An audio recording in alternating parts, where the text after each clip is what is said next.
Au sommaire de ce lundi sport, le SAS reste dans la course au maintien. Une victoire indispensable pour l'US Raon l'étape. Les Louves de Saint-Dié assurés de terminer deuxième. Une finale à venir pour le SAS volley. Une défaite avec les honneurs de l'Effort Basket Mirecourt. Des playoffs assurés pour le BCGE. Une mi-temps et c'est tout pour Épinal Handball. Et enfin une grande première à Charny.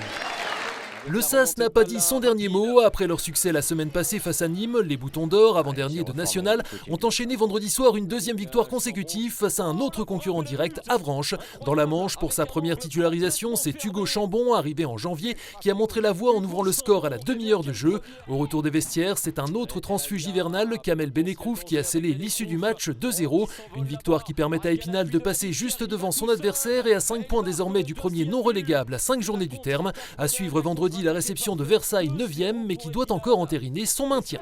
Deux niveaux en dessous en National 3, précieux succès également pour l'US Raon l'étape. Mené dès la 4e minute par la réserve de Strasbourg, après ce but de Lorenzo Depuis, prêté au SAS en début de saison, les Raonais ont fait la différence en seconde période. Jonathan Lavry a ramené les siens à égalité dès le retour des vestiaires, avant que l'USR ne prenne l'avantage à l'heure de jeu sur ce tir dévié de son capitaine Omar Assidou.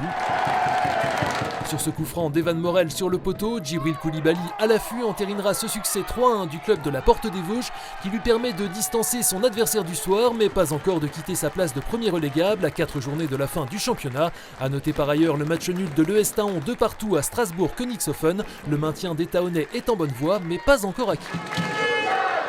Après le succès la veille de Bordeaux face à Romans, les Louves de Saint-Dié savaient la première place de ces playoffs d'Elite Access, synonyme de montée directe en Ligue AF, hors de portée. Mais les volleyeuses des Audaciennes avaient à cœur de bien finir la saison et surtout d'assurer leur place de dauphine qui pourrait réserver des surprises. Chose faite ce samedi soir au Palais Omnisport Joseph Claudel, après le gain des deux premiers sets face à Évreux, 25-17, 25-20. L'occasion de donner du temps de jeu à l'ensemble de l'effectif. Face aux 6 de base hébroïciens, les joueuses de Manu Dumortier, suspendues pour une accumulation de cartons cette saison, ont alors concédé les deux suivants. Le retour des titulaires en fin de match permettra néanmoins aux Louves de s'imposer dans le tie-break 15-9. C'était compliqué parce qu'on est très déçus forcément de ne pas avoir la première place en main la semaine prochaine contre Bordeaux. Voilà, on sait très bien qu'une montée ça se joue à rien, ça s'est joué à rien. C'était difficile aussi parce que déjà Évreux s'est bien battu jusqu'au bout. Et voilà, il y avait Manu dans les tribunes, tout un nombre de choses qui a fait que le match était une bagarre. On ne pouvait rien faire sur le résultat de Bordeaux.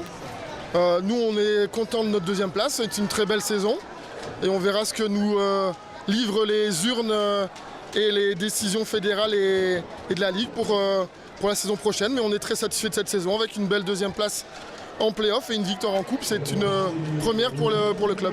Suite et fin du championnat le week-end prochain, toujours à domicile donc face à Bordeaux, futur promu et qui aura sans doute à cœur d'effacer sa défaite en finale de la Coupe de France face aux Loups.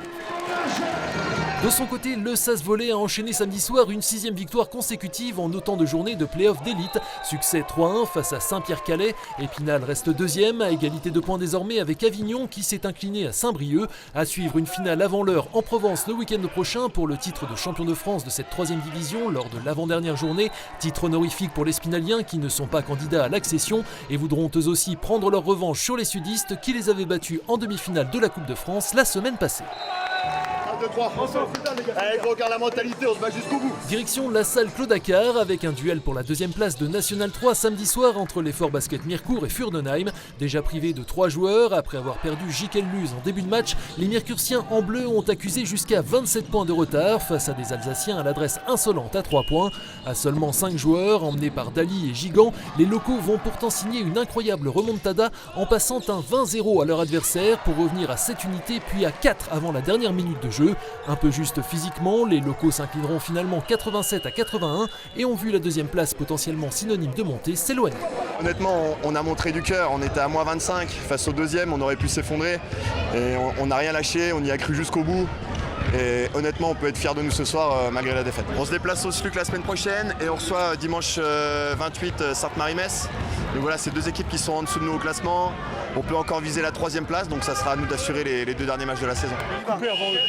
En pré-national, le basket club Golbet-Épinal, en blanc sur ses images, a lui validé samedi soir sa première place, ticket d'entrée pour les finalités d'accession à la Nationale 3, après cette victoire 79-64 face à Ludre pour son dernier match à domicile de la phase régulière. Défaite en revanche du Val d'Ajol après prolongation face à Folkling 110-113. Les Ajolais sont maintenant 4e.